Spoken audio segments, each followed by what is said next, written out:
Boleh Ustaz? Rekod Ya, dah mula record. Okay. Bismillahirrahmanirrahim. Assalamualaikum warahmatullahi wabarakatuh. Alhamdulillahirabbil alamin wa afdhalus salati wa atamut taslim ala sayyidina Muhammadin asyrafil anbiya'i wal mursalin wa ala alihi wa sahbihi ajma'in. Subhanaka la ilma lana illa ma 'allamtana innaka antal alimul hakim. Wa la haula wa la quwwata illa billahil aliyyil azim. Rabbi shrah li sadri wa yassir li amri wahlul 'uqdatam min lisani yafqahu qawli. Alhamdulillah, kita bersyukur kepada Allah yang memberi kepada kita taufik, dan dengan keizinannya kita dapat teruskanlah sesi bacaan daripada kitab Taqrirat As-Sadidah karangan Habib Hassan Kaf hafizahullah ta'ala. Dan sebagaimana menyambung pada perbincangan sebelum ini, kita sampai kepada babul iqrar. Bismillahirrahmanirrahim. Qala al-muallif hafizahullah wa nafa'ana bihi wa bi'ulumihi wa 'ulumikum amin. Babul iqrar. Okay, antara satu bab dalam muamalat ini ialah membincangkan tentang iqrar. Jadi ta'rif iqrar apa dia? Lughatan al-isbat, pengisbatan. Pengisbatan. Kita sebut iqrar ni makna pengakuan. Pada istilah syarak, iqrar bermakna ikhbaru syakhsi bihaqqin li ghairihi alaihi. Pemberitahuan oleh seseorang tentang hak bagi orang lain atasnya. Maknanya apa? Dia mengaku dia mempunyai hak yang perlu ditunaikan kepada orang lain. Haqqin li ghairi, hak bagi orang lain, maknanya dia kena tunaikan pada orang lain. Alaihi, yang mana hak itu tanggungjawab dia. Jadi makna dengan erti kata lain, iqrar ni makna pengakuan lah. Dia mengaku bahawa dia berhutang dengan Zaid. Jadi hutang tu hak yang perlu ditunaikan kepada orang lain. Orang lain tu Zaid. Yang wajib atas diri dia. Jelas Okay. Al-farqu bainal iqrar wa da'wa wa syahadah. Apa beza? Iqrar, pengakuan, dakwah, pendakwaan, dan syahadah, bukti atau penyaksian. Syahadah ni penyaksian. Iqrar ialah ikhbaru syakhsi bihaqqin li ghairihi alaih. Itu takrif macam sebut tadi lah. Pemberitahuan seseorang tentang hak yang wajib atas dirinya untuk ditunaikan li ghairihi, pada orang lain. Adapun dakwah, ikhbaru syakhsi bihaqqin lahu ala ghairi. Itu dakwaan. Pendakwaan ialah pemberitahuan seseorang dengan hak baginya atas orang lain. Hak lahu, hak baginya atas orang lain. Makna dia memberitahu bahawa orang lain ada hak yang perlu ditunaikan kepada dia. Haqqin lahu ni, hak lam ni. Lam menunjukkan bagi hak yang sabit bagi dirinya, hak yang milik dia. Ala ghair, yang wajib atas orang lain. Orang lain berhutang dengan dia. Jadi bila dia kata Zaid berhutang dengan saya, itu dakwah. Saya berhutang dengan Zaid, itu iqrar. Apa beza saya berhutang dengan Zaid, itu iqrar, pengakuan. Zaid berhutang dengan saya, itu dakwah. Okay. Syahadah apa dia? Syahadah ikhbaru syakhsi bihaqqin lil ghairi alal ghair. Pemberitahuan seseorang dengan adanya hak bagi orang lain atas orang lain. Jadi ini saksi dia tak ada kait dengan diri orang yang bersaksi. Saksinya hanya memberitahu bahawa si fulan ada hak kepada si fulan. Zaid berhutang dengan Ahmad, Ahmad berhutang dengan Zaid. Nampak tak? Itu penyaksian. Okey. Baik, tengok antara kaki nombor 1, dia kata hadza kulluhu fil umuril khassah. Ini pada perkara-perkara yang khas. Wa ammal umurul 'ammah, adapun perkara-perkara am, ai allati taqtadi amran 'amman likulli ahadin, yang memberi makna atau memberi kefahaman satu perkara umum bagi setiap orang. Fa in akhbara fiha an mahsusin, kalau seseorang memberitahu tentang perkara yang mahsus, yang boleh dicapai dengan panca indera, Benda yang mahsus, benda yang boleh didapat dengan panca indera. Dia cerita benda hak orang boleh tahu, boleh tengok, boleh dengar. Ka ikhbari sahabi anna Nabiy sallallahu alaihi wasallam qala, seperti mana seorang sahabat memberitahu bahawa Nabi berkata begini-begini. Innamal a'malu binniyat contohnya. Dinamakan riwayah. Riwayat. Riwayat tu apa dia? Riwayat ialah pemberitahuan tentang benda yang dia mahsus. Dia dengar pada Nabi, dia tengok Nabi. Riwayat lah.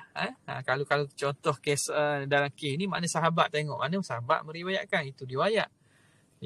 Kalau kita tengok sesuatu, kita meriwayatkan cerita. Fa'in akhbara an amrin syar'i, kalau seorang tu menceritakan tentang perkara syarak, cerita tentang perkara syarak, hukum syarak. Fa'in kana fihi ilzam, kalau apa yang diceritakan tu ada ilzam, ada kita kata satu ilzam ni makna satu kemestian, satu tuntutan. Satu tuntutan.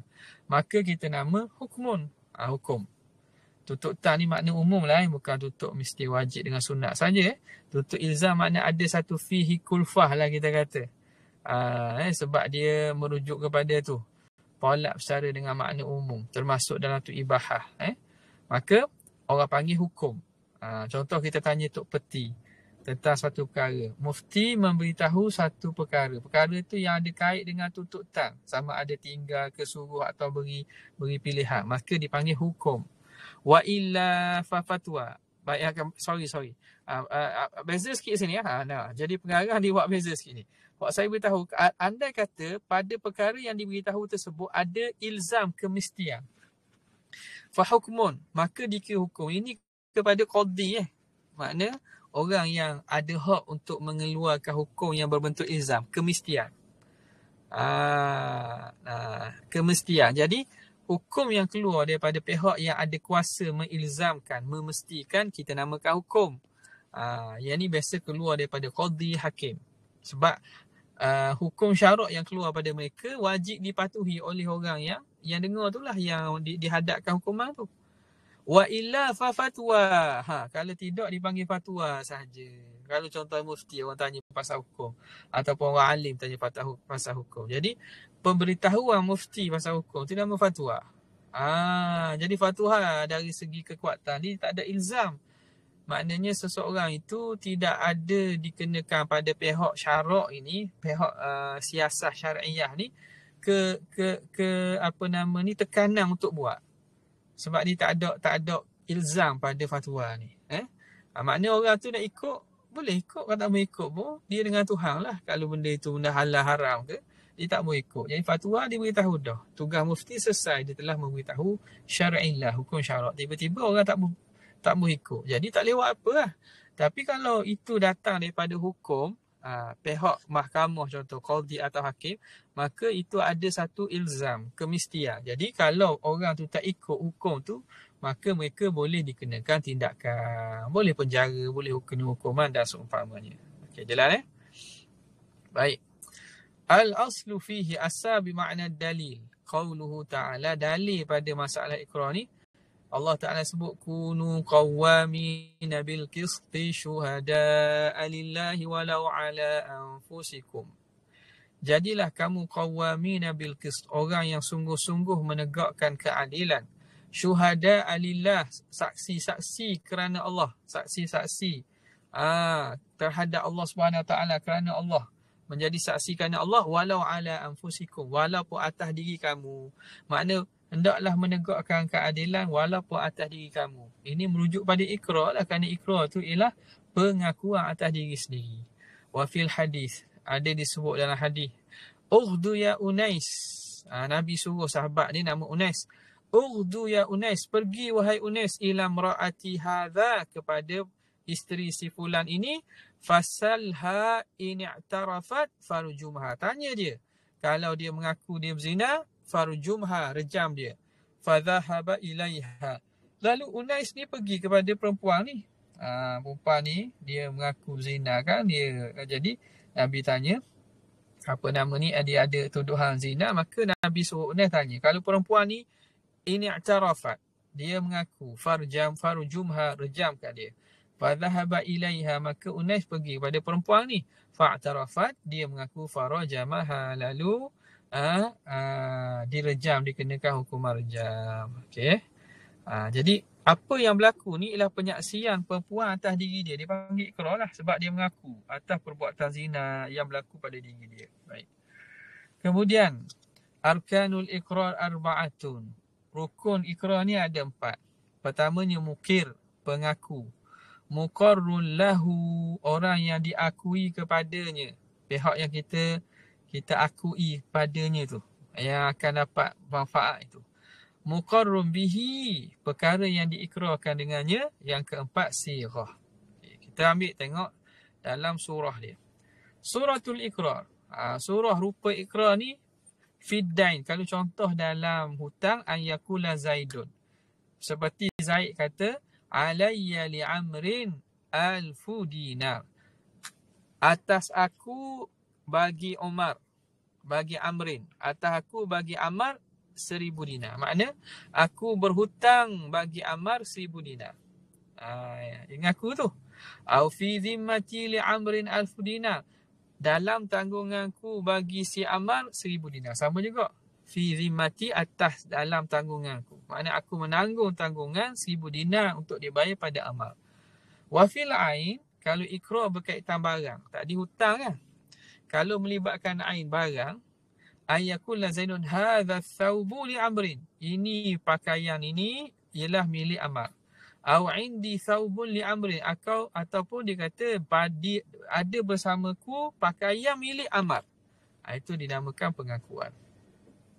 Syurutul mukir, syarat orang yang ikrar itu. Ithnan, ada 2. Itlaqut tasarrufi. Dia yang nak mengaku ni hendaklah orang itlaqut tasarruf, orang yang bebas tasarrufnya. Tasarruf dia bebas, orang bukan dihalang, orang yang bukan maknanya mahjur alaih, orang yang mana dia bebas membuat apa-apa urus niaga dan seumpama. Ai ayakuna mukallafan. Jadi itlaqut tasarruf ni kalau kita perincikan, dia merujuk kepada orang yang mukallaf, lagi rasyid, orang yang maknanya bijak dalam pengurusan, sebab nak mengeluarkan mahjur alaih lah. Kalau mahjur alaih ni dia tak boleh nak ikrar ikut suka. Orang gila mahjur alaih, bisafah contoh. Bi'an lam yakun mahjuran alaihi bisafah, dengan bahawa dia bukan orang yang ditahan dengan sebab gila dia. Atau safah ni makna bodoh. Bodoh ni luas sikit makna, tak mesti gila betul. Safah ni makna yang tidak rasyid, yang tidak elok urusan pada pengurusan harta dan seumpamanya. Okay.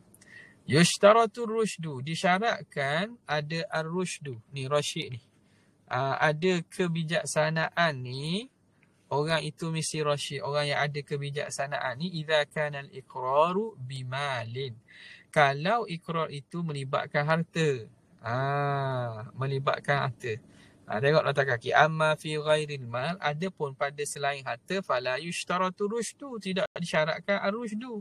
Tak syarat orang itu orang yang makna pandai menguruskan harta. Fayasihul iqraru min ghairi rasyid bit-talaq. Sah ikrar daripada orang yang tak rasyid. Orang yang tidak pandai urus harta, tapi dia ikrar bukan berkaitan harta, dia ikrar dengan talak. Dia kata saya tak talak isteri saya, dia kata. Kata Zaid, dia talak isteri dia. Wa zihar, ataupun zihar. Wa mujibi uqubah, perkara yang mewajibkan kena hukuman. Kahadin wa qawat, seperti hukuman hudud dan hukuman qawat. Qawat ni qisas. Qawat ialah qisas. Okay. Jadi itu syarat dia ialah mesti orang itu rush kalau berkaitan dengan ikrar bimal. Fala yasihu iqraru safi, tidak sah ikrar orang yang bodoh. Orang yang bodoh ni orang yang tertahan. Dia punya urusan dia berkaitan kewangan. Tengok. Ini safi. Baik, nota kaki nombor 2. Wa amma iqrarul muflis, adapun ikrar orang yang muflis. Orang muflis ni dia mahjur alaih juga, tapi bukan kerana safah. Mahjur alaihi li falasin, kerana iflas. kerana dia muflis. Dia tak boleh urus harta dia kerana dia tertahan harta dia. Okay. Orang yang ikrar orang muflis sahihun. Itu sahih. Sawa'un aqarra bi'ainin, sama ada dia ikrar dengan barang, au bidainin, bidaini jinayatin, ataupun dengan hutang jenayah mutlaqan secara umum. Au bidaini muamalatin, ataupun dengan hutang muamalat, hutang urus niaga, asnada wujubahu lima qabla al-hajri, yang dia sandarkan kewajipan hutang tadi sebelum berlaku hajar, sebelum berlaku sekatan. Maknanya orang muflis, dia mengaku bahawa dia ada hutang muamalat, hutang urus niaga dengan orang, urus niaga yang dilakukan sebelum dikenakan sekatan.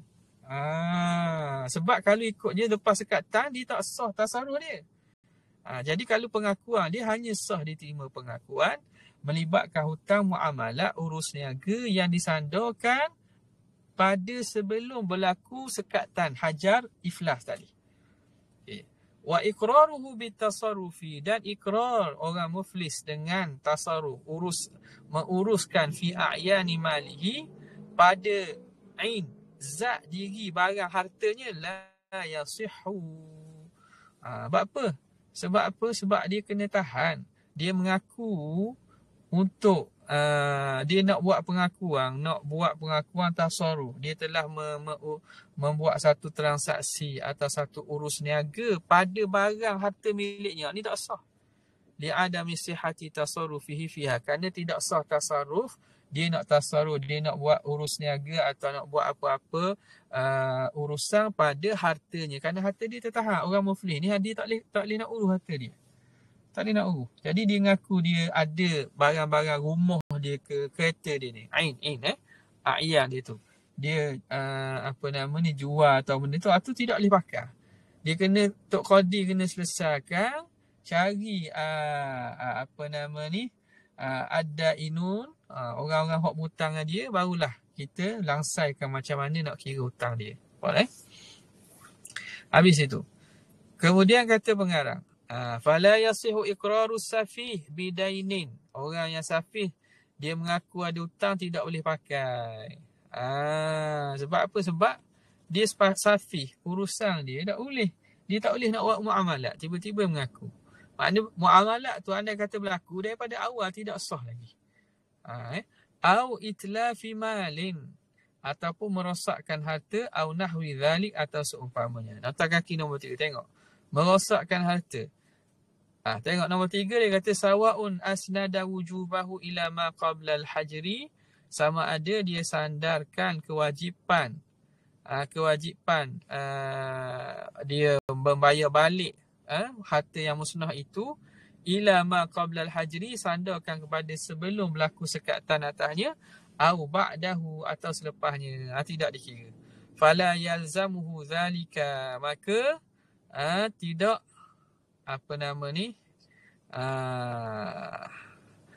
tidak lazim akannya demikian itu, la zahiran wala batinan inda Ramli, di sisi Syekh Ramli. Jadi maknanya ikrar orang safih dengan dain tak boleh, ataupun orang safih dia ikrar dengan merosakkan, memusnahkan harta, tidak dipakai ikrar dia tu. Dia ikrar ada hutang, ataupun dia ikrar dia ada rosakkan harta, tidak terpakai. Tak lazim atasnya demikian itu pada zahir dan pada batin. Pada zahir makna pada hukum dunia lah. Batinan makna pada hakikat sebenar. Tu pun makna kiranya tak boleh pakai di sisi Syekh Ramli. Adapun di sisi khilafan li Syekhul Islam wa Ibn Hajar wal Khatib. Ini 3 orang ni. Jadi pandangan Ibn Hajar yang disokong oleh guru beliau Syekhul Islam, Syekh Zakaria Al-Ansari, dan juga Syekh Khatib Asy-Syirbini. 3 orang ni kata mi'annahu yalzamuhu batinan. Orang tu kalau mengaku dia memusnahkan harta, orang ni orang safih, dia mengaku musnah harta, lazim akan dia pada batin. Pada batin maknanya pada hakikat sebenar. Sekarang tak boleh lagi. Pada zahir tak boleh nak buat apa-apa lah, sebab hukum zahirnya tidak diterima. pengakuan dia tu pada zahir tidak terima. Tapi lazim pada batin. Lazim pada batin makna andai kata benda tu betul di sisi hakikat sebenar si Allah Ta'ala dan dia tahulah. Dia sendiri tahu. Maka apa dia perlu buat?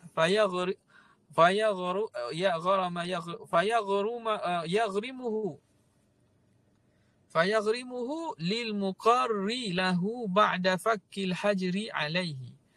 Maka hendaklah dia yaghrimuhu, dia membayar ganti rugi. Gharamah, dia bayar ganti rugi, dia kena bayar balik, dia kena jamin lil muqarri lahu, bagi orang yang dia ikrar baginya, ba'da fakkil hajri alaihi anhu, setelah diangkat sekat atasnya. Maknanya orang ni sedang ni dia safih kan, safih. Jadi dia kata ada buat wasf alta. Pada zahir ni pada 3 orang, Syekhul Islam Ibn Hajar dengan Syartib, dia kata pada zahir Tok Qadhi tak boleh nak buat apa dengar tu, pengakuan tidak diterima. Tapi dia sendiri tahu hakikat sebenar dia ada buat. Maka selepas, andai kata lepas itu dia ditarik hajat tanya, Tok Qadhi lepaskan, Tok Qadhi tak buat sekat tang dah. Tak buat sekat tang dah. Dia orang yang bebas. Orang yang mutlikut tasarruf, orang yang bebas urusan, maka lepas tu dia kena bayar, dia kena yaghrimuhu pada muqarri lahu, dia kena bayar ganti rugi balik kepada orang di ikrar tu.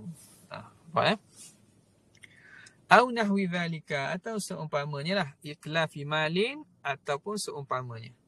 Yang kedua, syarat al-mukir, syarat mukir ialah ikhtiyar, dengan sukarela, bukan paksa. Fala yasihu iqrarul mukrah, tidak sah pengakuan oleh orang yang dipaksa. Istidrak. Naam, idza ukriha liyasduqa fi iqrarihi fayasihu. Okey. Jadi kalau dia dipaksa untuk membenarkan pada ikrar dia, maka hak ni sah. Dia dipaksa untuk bercakap benar pada ikrar dia. Faham tak? Ikrar tu dia buat dengan rela hati. Baik. Tapi dia bila nak ikrar tu, dia dipaksa supaya mu jangan menipu. Mu kena cakap benar. Ataupun letak Quran, junjung Quran apa ke? Paksaan supaya dia tu benar pada ikrar tu tak apa. Tu orang panggil tak bukan paksaan pada ikrar. Baik sini. Ai aqarra bi jinayatihi, iaitu dia mengaku dengan jenayah dia. Walakin yukhsha alaihi al-kadhibu, tapi dibimbangi dia dusta fi tafsiliha, pada perincian dakwaan dia itu. Fayukrahu, maka dia dipaksa hatta yasduqa, supaya dia jadi benar, bercakap benar fi dzalika, pada demikian itu. Wa kadzalika law su'ila an qadiyatin, demikianlah juga kalau dia ditanya tentang satu kes, falam yujib bi syai'in, tiba-tiba tidak dijawab. Orang tanya dia satu perkara, satu peristiwa, satu kes, dia tak jawab. La nafian wala isbatan, sama ada nafi pun tidak, isbat pun tidak. Ya pun tidak, nafi pun tidak.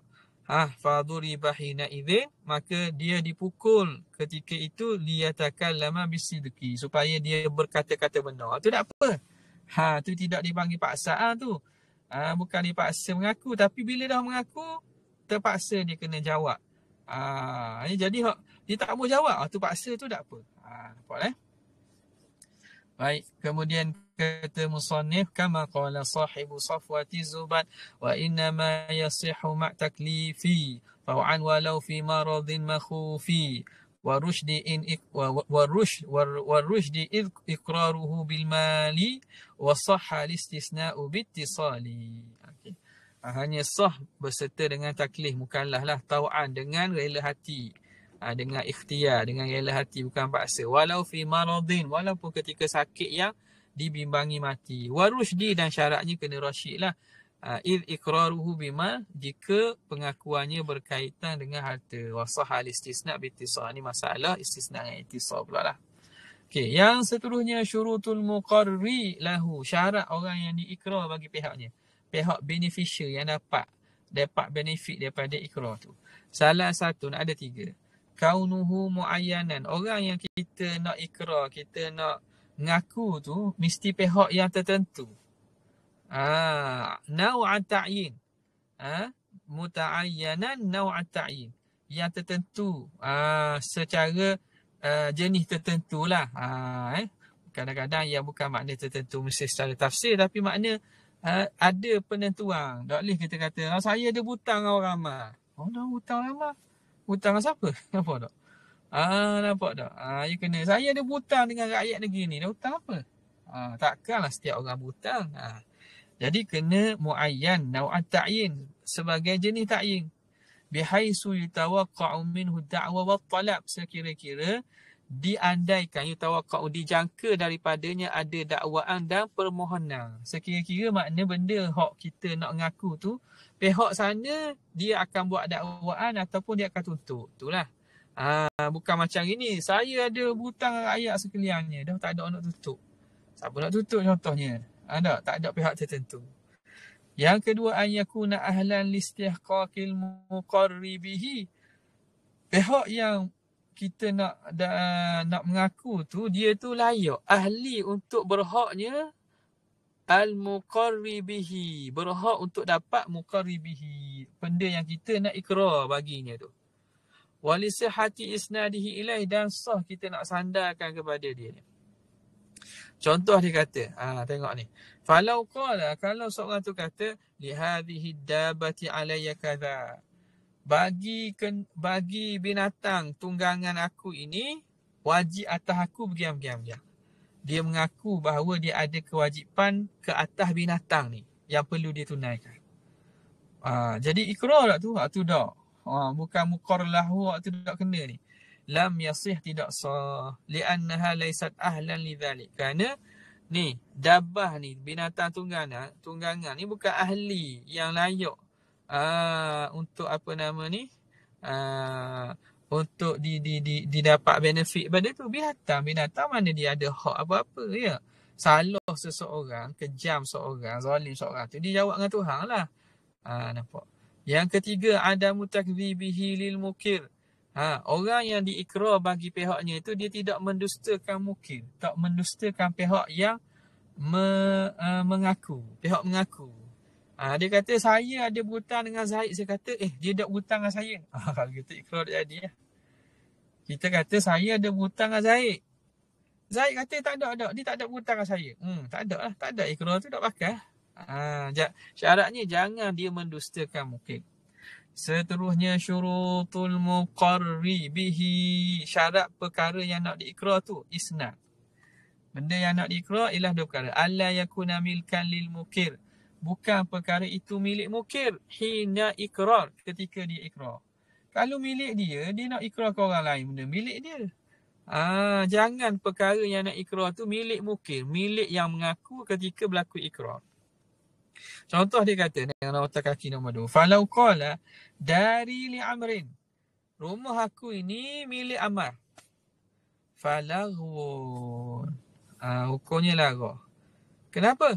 Li'anna al-idhafata ilaihi, kerana idhafat, sandaran rumah kepada dirinya, yaktadhi milkahu, memberi faham bahawa rumah tu milik dia. Fatunafil iqrar bihi, maka dia menafikan ikrar dengannya, li ghairihi, bagi pihak lain, fi jumlatin wahidah, yang duduk dalam satu ayat, satu jumlah. Dari li amrin, rumah aku ini milik Amar. Macam mana rumah aku milik Amar? Bila dia idhafatkan rumah pada diri dia, makna faham zahirnya, rumah tu milik dia, idhafat milik. Rumah aku ini milik Amar. Macam mana dah awak ngaku dia rumah awak, tiba-tiba awak kata dia rumah Amar. Tu jadi tanakut di situ tu. Jadi kalam dia awaluhu tunakidu akhirahu, yunakidu akhirahu, awal dia menafikan akhir. Hak ni menafikan rumah tu milik Amar. Tunafil iqrar bihi. Baik. Kemudian yang kedua, ayyakuna biyadil mukirri walau ma'alan. Perkara yang dia nak ikrar tu hendaklah ada di tangan mukir, pihak yang mengaku, walaupun ma'ala, walaupun pada masa mendatang. Bukan sekarang sekalipun tak apalah, tapi akhirnya dia akan duduk dalam milik dia, menjadi tanggungan milik dia atau dalam kuasa dia. Seterusnya syaratus sirah.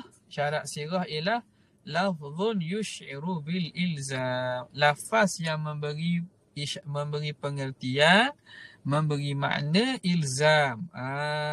Ada tanggungan, ada tanggungjawab kemestian. Okey. Tengok nota kaki bawah nombor 3. Wa fi ma'nahu, termasuk dalam makna ini, masuk dalam pengertian ini, al-kitabatu ma'aniyah. Tulis tapi berserta dengan niat.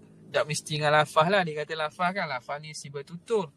Masuk dengan lafaz yang bermakna ilzam ni lah tulisan tapi ada niat. Wa isyaratul akhrasi al-mufhimah. Dan isyarat orang bisu yang dapat difahami. Orang bisu macam mana ikrar dia? Boleh. Kalau isyarat itu difaham. Kemudian kata pengarang rahimahullahu ta'ala, anwa'u al-muqarri bihi salah satu. Jadi kelas pertama ni kita sikit-sikit dah lah. Berapa orang yang hadir ni? Berapa orang yang hadir? Kita berhenti situlah dulu. Kam ada 20. Adadu al-musharikina. 20. Baik, ada soalan ke? Saya tak boleh lama agak ni sebab ada kelas dengan Syekh pula.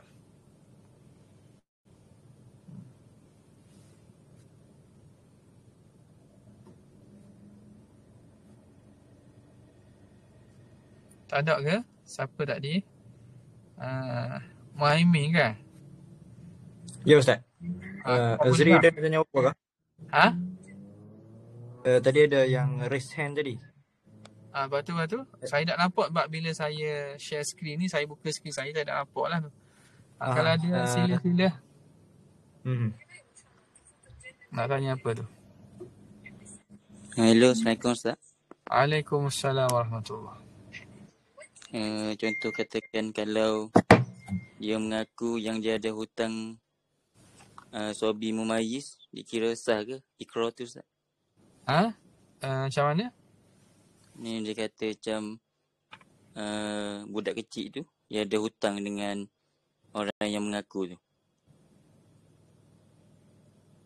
Siapa pengaku tu? Budak kecil mengaku? Budak kecil mengaku. Pengakuan budak kecil tak boleh terima.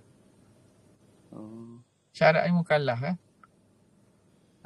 Budak kecil yang tidak balik tak boleh terima. Dia mengaku. Jadi macam mana? Betul ke tak berlaku? Pihak wali dia kena check lah. Kena check. Bukan maknanya tak boleh tutup. Tapi pengakuan di mahkamah, budak kecil mengaku tak boleh terima. Boleh je. Contohnya orang tu nak ugut budak ni. Awak kena kata gini-gini. Dia ugut begini-begini. Sebab itu syarat yang ambil kira tu. Jadi budak yang mumayyiz, ikrar ni tak boleh terima.